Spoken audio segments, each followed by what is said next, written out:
Hello guys, সবাই কেমন আছেন? আসলে দেখেন, আমাদের পাবনা জেলার সেই নামকরা ইছামতি নদী, আসলে নদীটা আর আগের মতন নদী নাই। কারণ এখন নদীটা মরে গেছে, দখলদারের অতিরিক্ত হারিয়ে গেছে। নদীর যে একটা জৈবন ছিল, সেই জৈবনটা আর নাই। এখন এখানে ধান চাষ হয়, ক্ষেত আবাদ করতেছে, কৃষি আবাদ করতেছে। আসলে সম্পূর্ণ দখলদারদের জন্য।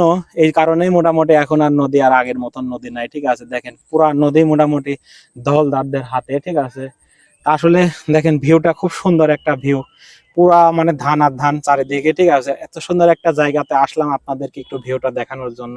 খুব সুন্দর একটা ভিউ, খুব সুন্দর একটা ভিউ, এই জন্য মনে করলাম যে আপনাদের সাথে একটু তুলে ধরি। তা আসলে জায়গাটা অনেক সুন্দর।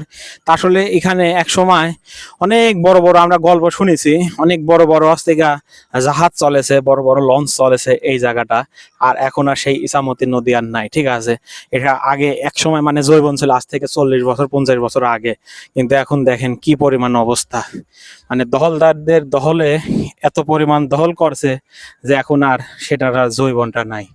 আসলে এইভাবে বাংলাদেশটা করে আসলে নদী নালার দেশ। ঠিক আছে, কিন্তু এখন প্রত্যেকটা নদী এরকম দখলে, এই দখলদারদের জন্য আর এখন আর নদী নাই। আগের মতন যে নদী, সে নদীর স্রোতটাও নাই।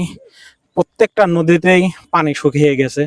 আসলে দেখেন কত সুন্দর একটা ভিউ, এই সন্ধ্যা টাইমে বিকাল টাইমে এই সময় ঘুরতে খুব ভালো লাগে আমার কাছে। আসলে আপনাদেরকে গ্রামের যে কিছু ভিউ আছে, এইসব ভিউ গুলো আপনাদেরকে দেখাতে চাচ্ছিলাম।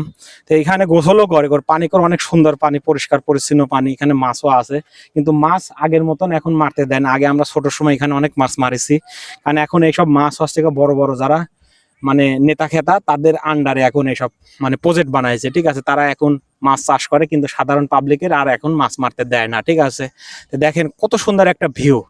মাশাআল্লাহ, আমার কাছে তো অনেক সুন্দর লাগতেছে। আপনাদের কাছে কিরকম লাগতেছে অবশ্যই কমেন্টে বলবেন। তো ভিউটা খুব অসাম, একটা খুব সুন্দর একটা ভিউ। দেখেন এখানে এখানে ধানের ক্ষেতটা হয়েছে। মাশাআল্লাহ, আসলে এত সুন্দর একটা ভিউ, এত সুন্দর একটা জায়গা আইছি আমি ঘুরতে। ইছামতি আমাদের বাড়ির থেকে বেশি দূর না ইছামতি নদীটা।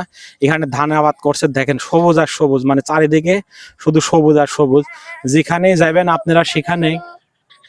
তা আসলে খুবই সুন্দর একটা পরিষ্কার পরিচ্ছন্ন, দেখেন সবুজ আর সবুজ। আসলে এরকম জায়গাতে আমার কাছে তো ঘুরতে অনেক সুন্দর লাগে। ঠিক আছে, তো এই জন্য আজকে ইছামতি নদীতে, আমাদের পাবনা জেলা সেই নাম করা ইছামতি নদী। ঠিক আছে, এই ইছামতি নদীতে আপনাদেরকে দেখালাম, ভিউটা খুব সুন্দর।